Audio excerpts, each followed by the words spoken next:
Welcome to Grace Today, a daily vlog designed to encourage you and equip you with the Word of God.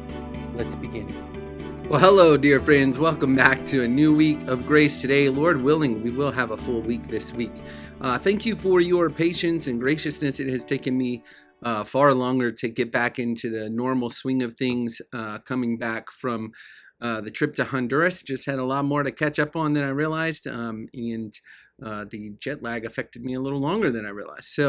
But we're back this week. We're going to try our best this week to have 3 videos on Monday, Tuesday, and Wednesday looking at the sermon from Sunday morning in Zechariah chapter 9, and then 3 episodes, Thursday, Friday, Saturday, looking at the evening sermon from Exodus chapter 13.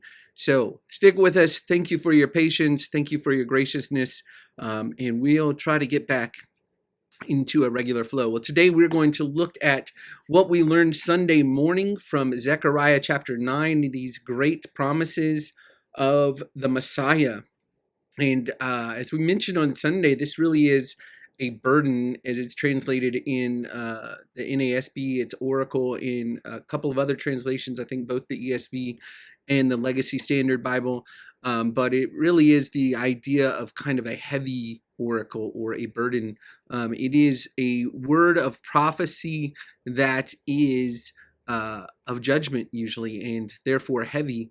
But of course, even God's promises are filled with silver linings, and this one, the greatest, the most brilliant silver lining ever. So in the first portion of this passage, the Lord is talking about the judgment of the nations that are going against Israel. He talks of these judgments going very systematically through different countries and city-states that are going around. And as we mentioned on Sunday, we can see this historically fulfilled in the conquest of Alexander the Great. But even in that, the Lord protects his people and saves a remnant of the Gentile nations. And so we see the Lord's goodness in that.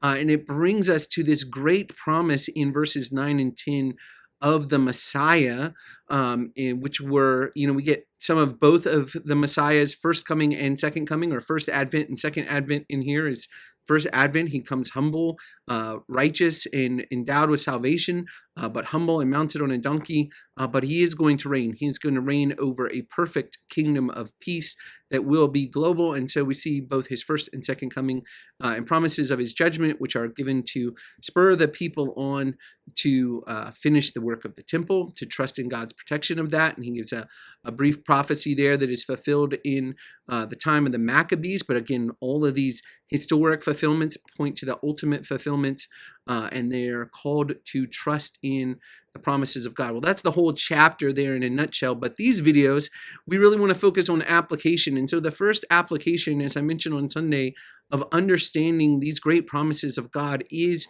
to rejoice in the promises of God. We should rejoice. This comes straight out of the passage. The Lord calls the people of Israel to rejoice in knowing these promises, and we too should rejoice in knowing these promises. As we know, as we can look back now, Zechariah's people would look forward, but we can look back now and say for sure, the Lord literally came humble on a donkey.